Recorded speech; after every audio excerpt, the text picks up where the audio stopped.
Olá, amigos, tudo bem com vocês? Estamos de volta aqui com o nosso CT Entrevista para um tema muito importante desse dia especial, que é o Dia Internacional das Mulheres, e nós vamos falar sobre elas. E temos uma convidada especial que eu vou apresentar para vocês, que é a coordenadora do Centro de Apoio Operacional às Promotorias de Justiça da Cidadania, Consumidor, Direitos Humanos e da Mulher do Ministério Público do Tocantins e também coordenadora do Núcleo Maria da Penha do Ministério Público do Tocantins, a doutora Isabelle Figueiredo, que vai falar com a gente. Eu estava conversando com ela aqui, que a gente abre a conversa com um número bastante assustador.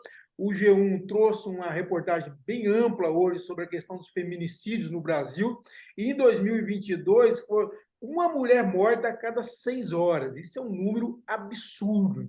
Eu sempre digo que de todos os índices trágicos que nós temos no Brasil, em mais diversos setores, a homofobia, a questão da violência contra a mulher é algo assim assustador, né? E nada melhor do que falar com quem entende do assunto aqui no estado sobre esse tema. Doutora, primeiro, muito obrigado por atender a senhora. E é isso mesmo, quer dizer, é uma situação que vem se agravando, né, doutora? E isso também se verifica aqui no estado? Sim, Kleber. Bom, muito bom dia a todos e a todas. Dizer da minha satisfação de, no dia de hoje, a gente conversar aqui com você sobre isso e conversar sobre esses números não é conversar pura e simplesmente porque é o Dia da Mulher, mas é fundamental que num dia como hoje, que é um dia de memória de luta, isso não é um dia de comemoração, é um dia de luta por igualdade.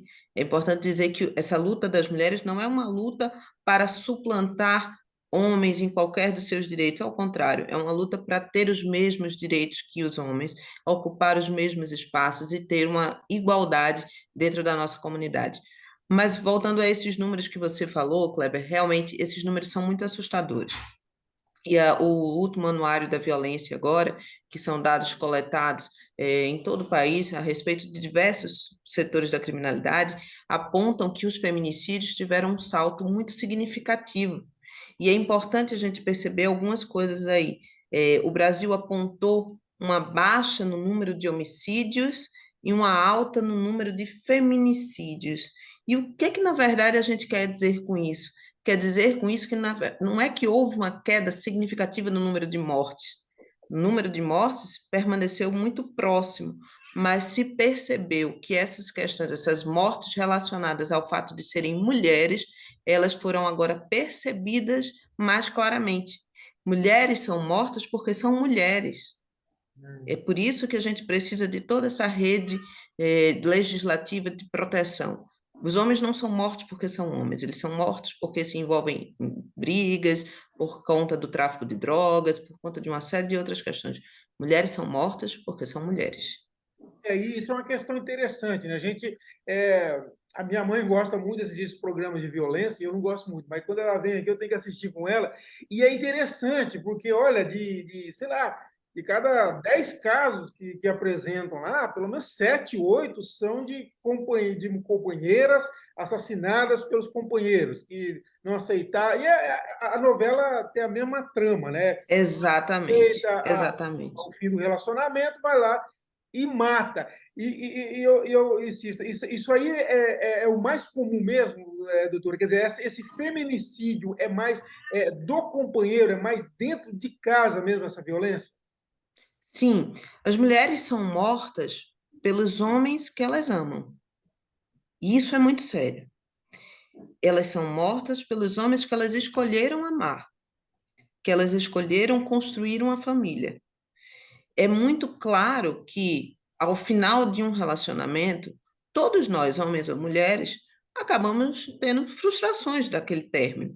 Nós todos colocamos esperanças, sonhos dentro daquela relação quando ela inicia. O problema, qual é o contexto que diferencia, então, um homem e uma mulher do término do relacionamento? É o pensamento sobre a posse. A gente fala muito em ciúme.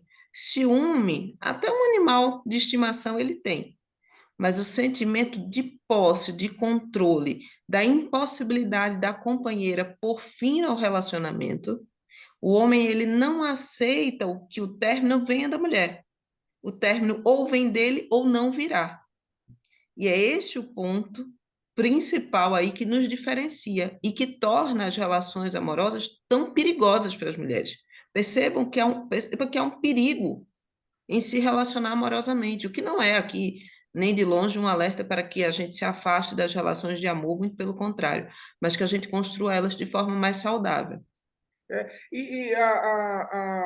Os números que são crescentes, eles se devem realmente a uma violência crescente em relação contra a mulher, ou porque as mulheres estão agora mais conscientes dos seus direitos e quebrando tabus, que existiam muitos, e denunciando com mais força? Nós temos as duas coisas. Visivelmente, nós temos um aumento no número da violência, e esse aumento vem, a gente sempre, quando faz qualquer análise sociológica, né, a gente percebe que existem sempre uma onda de direitos que surge e uma contra-onda de rebate a isso aí. Então, todas as vezes que a gente fala, que a gente discute, que a gente busca uma igualdade de direito, muitas vezes as pessoas se sentem ofendidas e acham que vão calar essa onda progressista de direitos igualitários das mulheres com violência. Então, isso é um fato. Então, há um crescimento da violência, sim. Por outro lado, e aí talvez seja o dado mais significativo, inclusive desse anuário da violência que eu falava para você, é a percepção de que mais mulheres agora conseguem noticiar isso às autoridades. Então, é possível que essas informações cheguem hoje às delegacias das mulheres, que são delegacias especializadas, então, você tem um atendimento diferenciado ali, você tem também um atendimento com relação às promotorias de justiça das mulheres, varas de violência doméstica, então, tudo isso mostra que há uma nova perspectiva para acolhimento das denúncias e das notícias de criminalidade contra as mulheres que chegam. Então, há um aumento também significativo da participação dessas mulheres nas informações.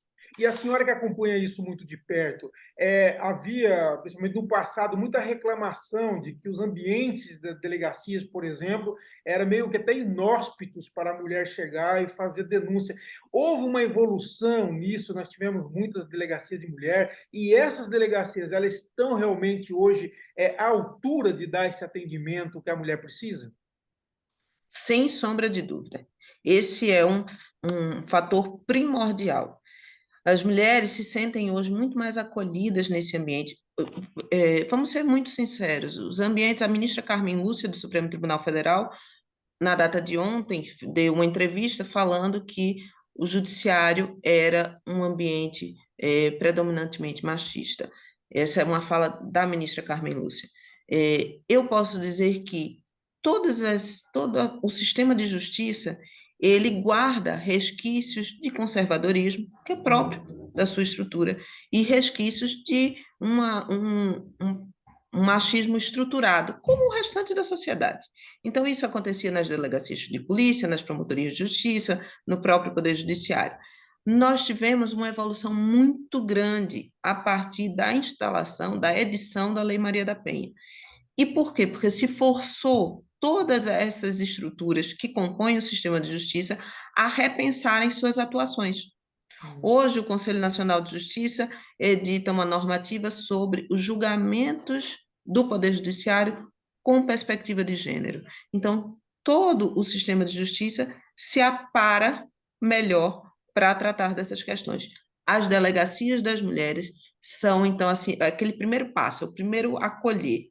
É fundamental que essas delegacias estejam preparadas e amparadas por mulheres para acolher mulheres e por homens que tenham esse estudo debruçado na percepção da igualdade de gênero. Então, a gente avançou muito. Aqui no Tocantins, nós temos Delegacia da Mulher especializada aqui na capital, e mais em 7 cidades do interior nós temos delegacias especializadas.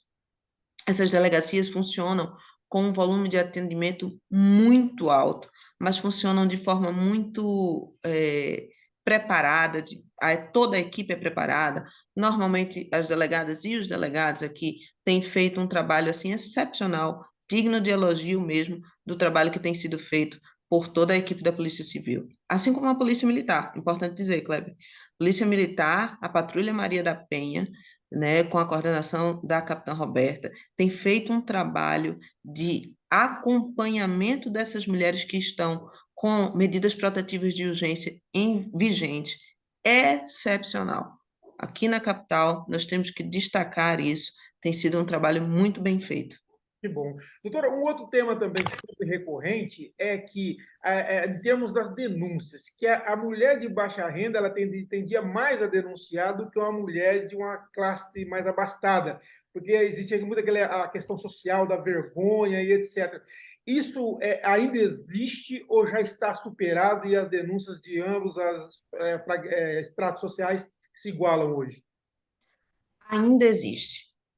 Ainda existe, e ela existe assim, primeiro esse fator que você mencionou da vergonha, e existe um outro fator, que é um fator em que há uma descredibilidade da mulher dita economicamente autônoma. Hum, Se descredibiliza a fala, porque muito se associa a permanência da mulher numa situação de violência ao aspecto econômico, à dependência econômica, e isso é uma inverdade. sim.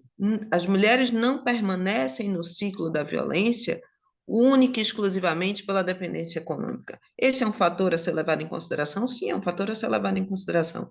Mas o principal fator, a principal dependência que faz com que uma mulher permaneça nesse ciclo é a dependência emocional. É o pensamento de que este é o homem que eu escolhi para amar. Este é o homem que eu amo. Se este homem que eu amo está me pedindo perdão e dizendo que não vai mais fazer, o que é mais fácil? Acreditar nisso ou destruir um amor que está vivo? É triste, Há né? é muito complexo isso. Então, é preciso entender que todas as mulheres estão sujeitas a isso. Não, muito triste. Doutora, e a questão de ter criado a lei do feminicídio, isso também contribuiu, quer dizer, de você separar esse tipo de a violência contra a mulher dentro de um contexto maior? Exatamente. Isso, a lei do feminicídio, ela vem agregar ainda mais a essa percepção do grau de proteção que nós precisamos dar às vulnerabilidades das mulheres na sociedade que nós criamos, que está aí. Então, mulheres, volto a dizer a você, mulheres são mortas porque são mulheres. E o feminicídio, ele trata exatamente disso, que são, não é qualquer morte de mulher que é um feminicídio. É importante dizer. Não é que qualquer mulher que for morta, ela vai se enquadrar no feminicídio. Se uma mulher, por exemplo, é morta em questão de disputa de tráfico de drogas, por exemplo, isso não é feminicídio. Se uma mulher é morta por conta de uma briga de trânsito, isso não é feminicídio. Feminicídio é a morte de uma mulher pela condição de mulher. É esse sentimento que nós falávamos da posse, da incapacidade de enxergar a mulher como ser autônoma e capaz de decidir sobre a própria vida, continuidade ou não continuidade de um relacionamento. Então, são esses aspectos que a vulneram, e são esses aspectos que são considerados para a gente caracterizar o feminicídio. Doutor, o outro tema também é das medidas protetivas, por exemplo, aquela questão de ordem de restrição de distância e tal. Muitas vezes fala, só um papel e não resolve nada, porque o homem vai acaba lá e comete a violência do mesmo jeito. Como que nós vemos essas medidas protetivas? Elas têm tido eficácia, elas são importantes e elas têm dado resultado? Olha, Kleber, é engraçado que as pessoas sempre falam isso assim. Ah, mas medida protetiva é só um papel, não, isso não traz nenhum resultado. Traz. A medida protetiva de urgência, ela tem uma eficiência impressionante.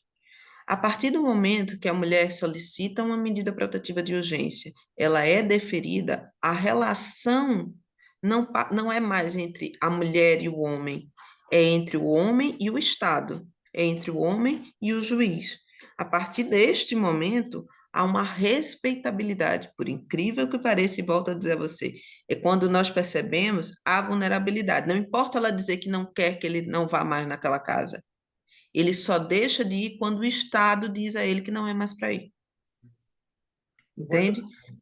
Então, assim, a partir desse momento, e nós temos consequências para os descumprimentos das medidas protetivas de urgência. o descumprimento da medida protetiva de urgência enseja a prisão do agressor imediato. Então, se ele descumpre, a consequência legal é a prisão. E isso tem ocorrido, quer dizer, o homem tem sido punido quando ele descumpre essas medidas protetivas? Sim, inclusive, isso tem sido punido, nós temos prisões, inclusive, em flagrante sobre isso. Um outro aspecto é que é um crime autônomo. Além dele responder pelos crimes de ameaça, lesão corporal, injúria, que normalmente são os crimes que estão nessas relações domésticas, ele responde pelo crime de descumprimento. Ele descumpriu uma ordem judicial e tem um crime aí para ele responder por ter descumprido essa ordem. Sim. E, doutora, precisa de avanço em termos de legislação ainda? Eu lembro de um caso muito específico aqui em Palmas, por exemplo, que o sujeito de alta renda foi preso porque agrediu a esposa. Um dia depois conseguiu uma liminar, saiu, foi lá e matou a esposa e fugiu. Quer dizer, ainda nós precisamos de avanço em termos de legislação para garantir mais segurança ainda para a mulher. Como a senhora avalia isso? Kleber, eu acho que a legislação, a gente caminha sempre para um avanço. E eu costumo dizer assim, a primeira legislação que surgiu no Brasil específica para mulheres, a primeira tratava exclusivamente de mulheres, foi o Estatuto da Mulher Casada. Veja, a proteção era dada exclusivamente para mulheres casadas. As outras mulheres não mereciam proteção. Então, nós caminhamos sempre de forma evolutiva na legislação. E acho que nós temos mecanismos que precisam ser aperfeiçoados. Mas a Lei Maria da Penha, ela já ganhou um prêmio na ONU como a terceira melhor legislação do mundo. Ela é uma legislação extremamente avançada, tem sofrido alterações para a sua melhoria, mas o principal aí é que nós, do sistema de justiça, e nós, sociedade em geral, possamos entender que a Lei Maria da Penha não é uma lei de criminalidade comum. Eu não posso pensar no homem agressor como um assaltante qualquer. Eu não posso pensar nele como um traficante. Ele não é. Ele é o sujeito que trabalha, ele é o sujeito que se relaciona bem socialmente, que é um sujeito que tem amigos, que trata bem as pessoas, que é capaz de ajudar um vizinho, de fornecer alguma coisa. Este é o agressor. A gente precisa tirar da mente a ideia de que é um homem troglodita que vai. Não é este homem. É um É homem o homem. normal, entre aspas, né? Exatamente, é o homem médio normal. E a partir dessa perspectiva, entender que a tratativa da criminalidade desse homem, do aspecto criminoso que ele desenvolveu por várias razões, e aí a gente entraria muito mais no aspecto antropológico dessa conceituação, mas a gente precisa tratar ele também de forma diferente. Eu não posso querer, por exemplo, que este homem ostente uma ficha criminal grande para que eu tenha uma medida cautelar mais severa contra ele. Entende? Ele não vai ter. Ele não vai ter quem na rua diga que ele é um sujeito que é brigão, que vive arrumando confusão. Não é esse o homem. Então, nós precisamos rever, na verdade, as mentes que atuam nesse sistema. É rever as posições, mais do que a legislação. Nós precisamos avançar na mentalidade de todos nós que operam o sistema de justiça, desde os policiais militares até as cortes superiores no Brasil, até o Supremo Tribunal Federal. Nós precisamos avançar como um todo.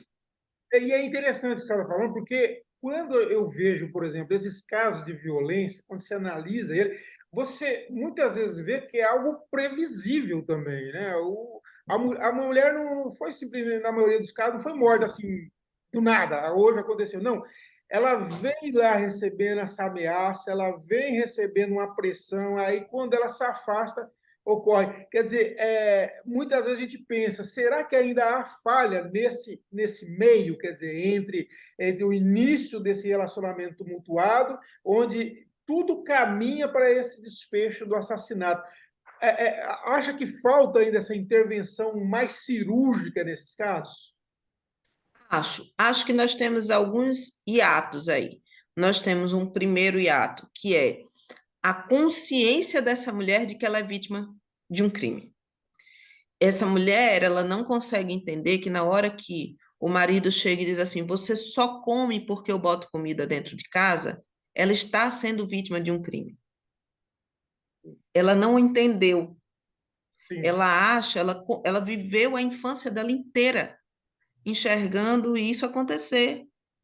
Ela ouve da mãe, das tias, do próprio pai, enfim, de todos que estão ao seu redor, que é assim mesmo, que casamento é assim mesmo, que ela precisa ter paciência, que ela precisa pensar nos filhos, que ela vai fazer o quê? Ela vai sair daquilo ali, vai numa delegacia, falar do marido, do pai do filho.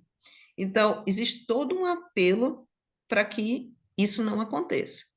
Então, ela tem normalmente uma crescente de violência que não é sequer noticiada. é, Então, o sistema de justiça nem sabe disso. é isso, né? É chegar ao Então, Estado é que está acontecendo, né? exatamente, o Estado não sabe o que está acontecendo. Então, muitas vezes, quando o Estado sabe, apesar dela só ter noticiado uma única vez, e aí parece pouco para alguns operadores, parece pouco, uma notícia. Mas aquela notícia, na verdade, é já o 15º, 20º fato. Sim. Só que é a primeira que ela teve coragem de levar. Mas quando, Então, a quando gente, ocorre, quando ocorre, por exemplo, várias denúncias e a pessoa é assassinada, aí o senhor acha que o Estado falhou?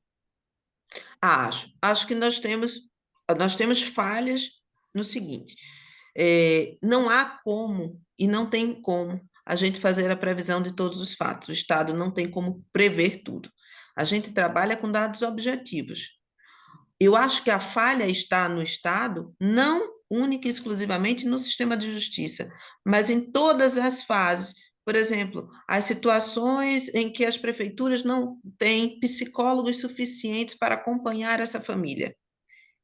Houve falha do Estado ali. Houve falha da legislação que não possibilitou, porque veja, o juiz, o promotor, o policial, ele é limitado pela legislação. Ele não pode fazer além do que está ali. Então, houve falha, por vezes, do legislativo, que não tratou aquela situação como sendo grave o suficiente para possibilitar ao juiz a aplicação de uma prisão. Houve falha do promotor, do juiz, que, por vezes, era caso de, mas não entendeu como sendo. Então, nós temos todo um sistema que pode falhar. Mas, de fato, o Estado falha quando a gente tem uma crescente como essa e uma consequência como uma morte que poderia ter sido evitada. Em qual setor houve essa falha, eu não sei, mas temos falhas. Doutora, muito se fala também de olhar para o homem, quer dizer, do tratamento do homem que comete a violência. Como a senhora diz muitas vezes, é um homem normal, na maioria dos casos, típico, né? Um bom pai, às vezes até bom marido e tal, mas que comete. Esses tratamentos, eles têm ocorrido, principalmente aqui no caso do Tocantins, e eles dão realmente resultado? Mudam esse relacionamento do marido e mulher? Mudam, Kleber. E esse é um ponto assim que a gente precisa tratar com muito cuidado. Algumas experiências nacionais e a experiência do Tocantins mostram que a gente tem hoje, aqui no Tocantins, dentro do Núcleo Maria da Penha, a gente chama de curso, mas é uma espécie de reabilitação, tá? E isso é para exatamente fazer com que esse homem perceba que ele precisa ter controle sobre as próprias emoções. Esse curso não é um curso de legislação. Quem vai falar com esses homens não é o promotor, não é o juiz, não é um advogado, não é nada disso. A gente não está ali para tratar do processo em si, das consequências do crime, não tem nada disso. Mas homens não conseguem tratar as suas emoções porque aprenderam desde cedo que não podem chorar, não podem abraçar, não podem se fragilizar. Se fizerem isso, estão fora da rede social que o identifica como um do gênero masculino. Isso é muito sério.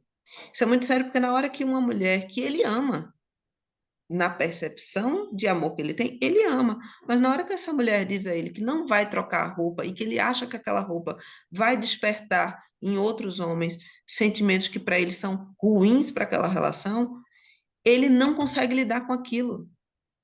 a emoção que ele sente, ela não é tratada, ela não percebida e canalizada por ele para algo como um diálogo, por exemplo.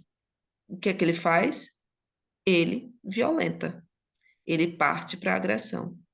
Então, o que nós buscamos é fazer com que este homem, que não consegue lidar com as suas emoções, passe a tratá-las, passe a compreender o que acontece dentro dele, passe a compreender que a mulher é um ser autônomo, capaz, que ela vai decidir sobre a própria vida e que ele precisa lidar com as suas frustrações. Assim como as mulheres lidam quando dizem assim: eu quero que você vá comigo ao supermercado, e ele diz: não, não vou, esse é um papel seu. Ela lida com aquela frustração e não agride. Os homens precisam lidar com as suas frustrações e não agredir. E aí a gente encontra um caminho saudável para a relação. Muito bom. Doutor, agora assim, já indo para o desfecho, nós temos para além da legislação, nós temos também novas relações humanas dentro das casas, inclusive, né?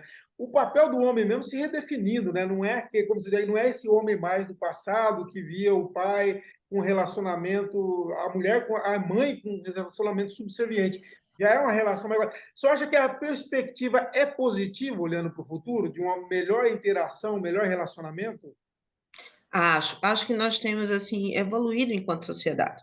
A percepção desses fatores que geram esse alto número de violência doméstica que nós temos, a percepção do que gera esses feminicídios, toda essa reflexão, que é uma reflexão mundial, tá? Isso não é um caso só do Brasil. O Brasil é, sem sombra de dúvidas, um dos países que mais se mata mulheres nessas condições. Mas isso não é uma condição exclusiva do Brasil. Nós temos situações gravíssimas no mundo todo. A revisão de tudo isso vai trazer com que a gente perceba as boas masculinidades. Porque muito se fala em masculinidade tóxica e como se ser homem fosse ruim. Não é nada disso. Nós temos exemplos excepcionais de masculinidade, tá? A masculinidade do cuidado, a masculinidade da proteção da família, todos esses aspectos que são próprios da masculinidade, eles são positivos, eles precisam ser ressaltados.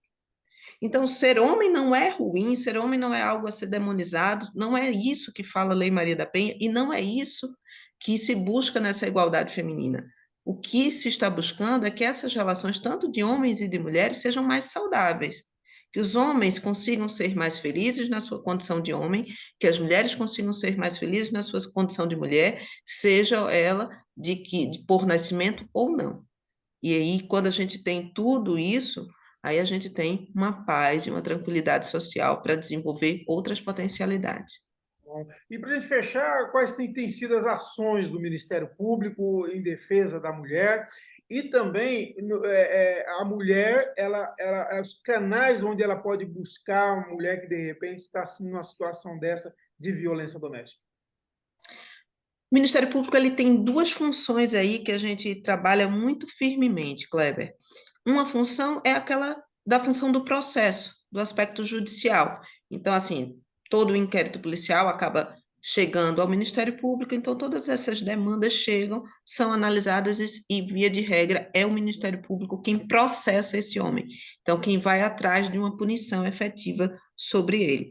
Também atua nas medidas protetivas de urgência. Então, esta é a parte que a Constituição nos atribuiu de forma mais clara e definida, que é a ação penal, a propositura da ação penal. Além disso, existe um outro aspecto que a Constituição também nos atribuiu, que é a promoção do bem-estar social.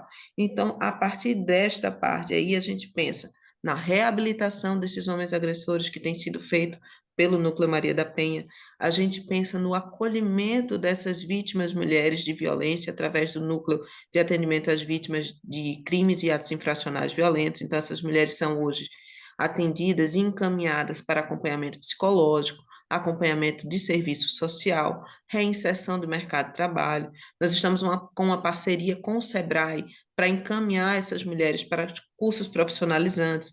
Então, nós estamos fazendo uma rede, e junto, digo, com vários parceiros que têm se dedicado arduamente a enfrentar esse problema da violência doméstica, nós temos criado essa rede para dar suporte a essas situações, e as situações, como eu digo, de toda a família, desde o tratamento do homem até o acolhimento da mulher. Isso é importante, né, doutora? Olha, muito bom, esclarecedora. Obrigado, doutora, pela entrevista. E Eu que agradeço. nós temos aí que realmente, primeiro, parabenizar todas as mulheres, a senhora, todas as mulheres, pelo Dia Internacional. Falei nas redes sociais agora há pouco, que eu acho que eu tenho reverência total pela conquista, competência. Eu sempre gostei muito de trabalhar com as mulheres, eu gosto muito da dedicação, eu gosto muito da empolgação delas no caso do jornalismo, inclusive é uma profissão que está sendo dominada pelas mulheres, e eu acho, inclusive, muito bom, que eu gosto muito do trabalho delas. Então, feliz Dia das Mulheres para todos, doutor, e muito obrigado por atender a gente, e vamos estimular, gente, denunciar, não vamos calar, vamos mudar essa realidade. E eu sou assim, eu também sou feminista, eu defendo também igualdade para todos, tá bom? Doutora, muito obrigado mais uma vez. Obrigada, Kleber. Eu que agradeço, agradeço muito, agradeço em nome dessas mulheres que são vítimas de violência, agradeço em nome desses homens que precisam se reabilitar, agradeço o espaço para a gente falar sobre isso e dizer a você e a qualquer mulher que esteja nessa situação de violência que os canais do Ministério Público, através do site do Ministério Público, www.mpto.mp.br, o canal 127, que é um número fácil de decorar, simples, que é o canal da ouvidoria, temos a ouvidoria da mulher, então qualquer um desses canais pode ser acessado pelo site, pelo 127, então nós estamos aqui atentos, ou pela promotoria da comarca onde você estiver. Qualquer promotoria vai atender você nessa demanda. Tá certo? E eu vou colocar esse endereço, telefone aqui na descrição do vídeo. E é isso. Espero que tenham gostado. Mais um tema muito importante para a gente refletir. E nós voltamos a qualquer momento com outra importante personalidade do Tocantins. Um abraço a todos e até a próxima.